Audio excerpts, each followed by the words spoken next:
The Million-Dollar Choice. The rain hammered against the tall glass windows of Bella Napoli, an old Italian restaurant tucked in the heart of Midtown Manhattan. It was a Thursday night in late October, a kind of night when the city felt both alive and lonely at the same time. Inside, the warm glow of pendant lights reflected off polished wooden tables, and the scent of fresh garlic bread and simmering marinara sauce filled the air. At table 14, in the corner, sat Richard Thompson, 78 years old, retired banker, widower, and one of the restaurant's most regular customers. He ate slowly, staring at nothing in particular. His usual sharp blue eyes looked tired tonight, heavy with the weight of something much bigger than the bowl of minestrone soup in front of him. Alex Rivera, 28, moved between tables with the quiet grace of someone who had learned to carry the world on his shoulders without letting anyone see the strain. He was the best waiter at Bella Napoli, not because he was the fastest, but because he actually cared. Born in a small town outside Mexico City, Alex had come to America 4 years earlier on a green card, chasing the promise of a better life for his mother and little sister. His father had died of untreated heart disease when Alex was 19. That loss still burned in his chest every single day. "More bread, Mr. Thompson?" Alex asked softly, his voice carrying the faint musical accent he could never quite lose. The old man looked up and managed a small smile. "No thank you, son. Just the check, when you're ready."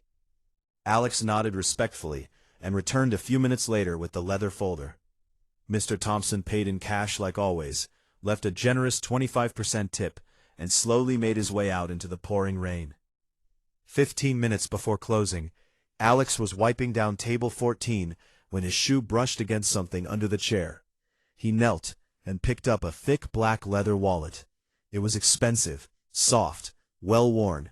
He opened it to find the driver's license. Richard J. Thompson. The address was on the Upper East Side, one of the wealthiest neighborhoods in the city. Alex's heart nearly stopped when he saw what else was inside. In a hidden compartment, behind the credit cards, lay a folded bank check, made out to cash. The amount written in clear, elegant handwriting, $1,250,000. $1.25 million. For a moment, the entire restaurant seemed to disappear. Alex could hear only the rain and the thunder of his own heartbeat. $1.25 million. That was more money than he had ever imagined in his entire life. It was enough to pay for his mother's heart surgery in Mexico, enough to bring her to America for the best medical care, enough to send his sister Sophia to a top private high school and then college, enough to escape the tiny one-bedroom apartment in Queens where they currently lived, with leaking ceilings and noisy neighbors, enough to finally breathe. His hands trembled as he stared at the check. No one had seen him pick up the wallet. The security cameras in this corner were old and blurry. Mr. Thompson was an old rich man. He probably had 10 more checks like this at home. If Alex simply slipped the wallet into his backpack and walked away, no one would ever know. He could quit this job tomorrow. He could change his family's destiny tonight. Alex closed his eyes tight. Memories flooded him. His father's voice on his deathbed. "Mijo, a man without honor has nothing. Even if he is rich, he is poor." His mother's tired but proud face every time she told neighbors, "My son is a good man." The promise Alex had made to himself the day he crossed the border. "I will make it the right way." He looked around the empty restaurant. The other waiters were counting tips and laughing. Alex took a deep breath, put the wallet in his pocket, finished his closing duties, and stepped out into the cold New York rain. That night he barely slept. He sat on the edge of his bed, staring at the wallet on the small kitchen table. Sophia was asleep on the couch nearby, her schoolbooks stacked neatly beside her. His mother called from Mexico at 2 a.m. because she couldn't breathe well again. Alex comforted her, then cried silently after hanging up. The temptation was crushing. By morning, he had made his decision. At exactly 9:17 a.m., Alex stood outside a beautiful pre-war building on East 79th Street. The doorman eyed his waiter uniform with mild suspicion, but called up when Alex explained he had found Mr. Thompson's wallet. A few minutes later, the elevator doors opened, and there stood Richard Thompson, looking smaller and more fragile than he had the night before. "You found it," the old man whispered. Alex held out the wallet with both hands. "Yes, sir. Everything is still inside." Mr. Thompson opened it immediately. His fingers found the check. He stared at it for a long moment, then looked at Alex with eyes full of disbelief and something deeper, something like wonder. "Come upstairs, son, please." The apartment was elegant, but not flashy. Books lined the walls. Photographs of a beautiful woman with kind eyes covered the mantel. Mr. Thompson motioned for Alex to sit on a leather sofa. "I knew the wallet was gone the moment I got home," he said quietly. "I thought I had lost everything, not just the money, the last big thing I promised my wife before she passed." He told Alex the full story. 48 years of marriage to Eleanor Thompson. She had been a schoolteacher who never stopped believing in the power of education. When she was diagnosed with cancer 3 years ago, she made Richard promise that when she was gone, he would use a large part of their wealth to build a school for underprivileged children, especially immigrant kids who arrived in America with nothing but dreams. The check was the final major donation needed to complete the Eleanor Thompson Academy in the Bronx. Construction had already started. If that money had disappeared, the project would have been delayed for years, maybe canceled. "And you brought it back," Mr. Thompson said, his voice breaking, knowing exactly what was inside. Alex nodded, eyes down. "It wasn't mine, sir." The old banker studied him carefully. "What's your name, son?" "Alex Rivera." "Tell me about your life, Alex." So Alex told him everything. The journey from Mexico, his father's death, his mother's illness, working 2 jobs while learning English at night, the constant fear of not being enough for Sophia, the way he still smiled at every customer, even when his feet hurt and his heart was heavy. When he finished, there was complete silence in the beautiful apartment. Mr. Thompson stood up slowly, walked to his desk, and wrote another check. This one for $50,000, made out to Alex Rivera. He handed it over.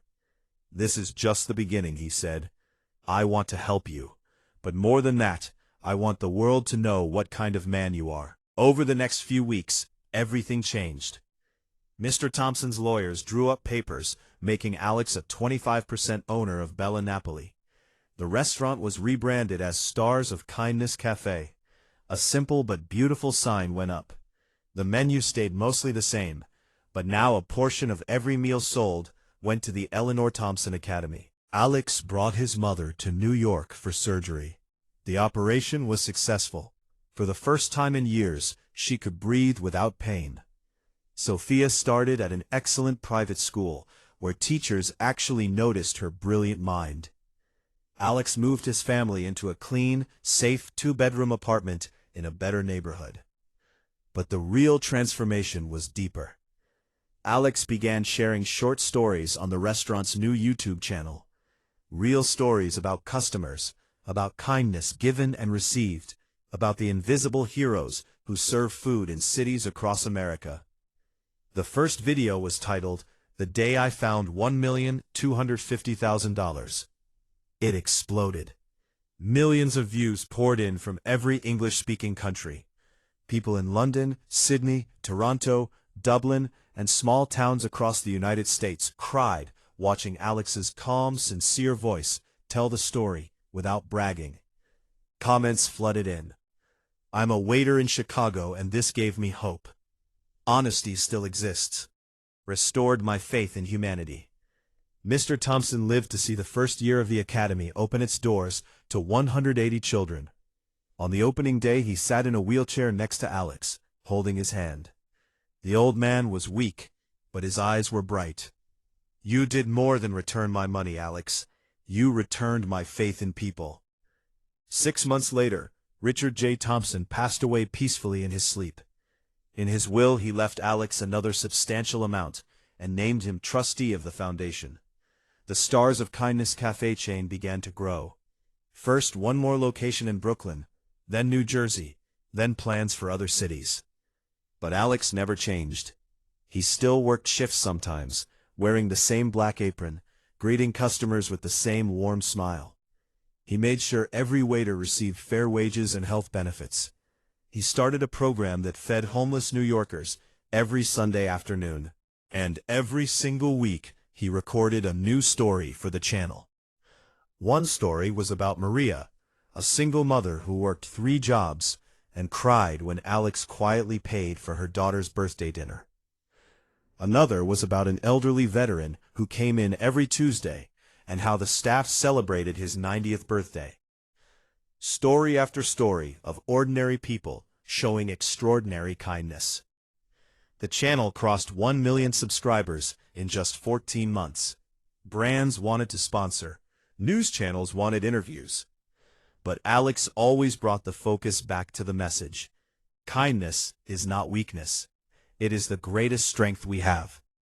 In a world that tells you to look out only for yourself, choosing honesty, choosing compassion, choosing to do the right thing even when no one is watching, that is what truly makes life rich. Today, if you walk into any Stars of Kindness cafe, you will see the same framed photograph near the entrance.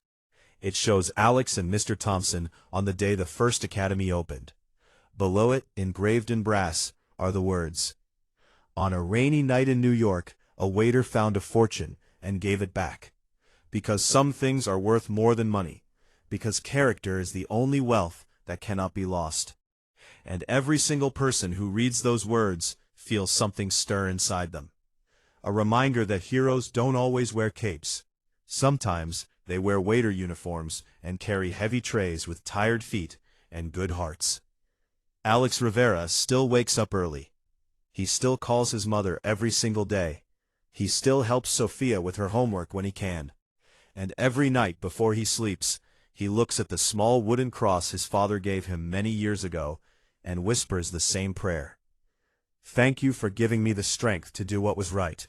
Help me never forget who I am." The city outside his window keeps moving, loud and restless as always. But, in the quiet moments, millions of people around the world are watching his stories, finding hope, and choosing kindness in their own lives. One honest decision on a rainy New York night changed everything. And the story continues. Word count 3012.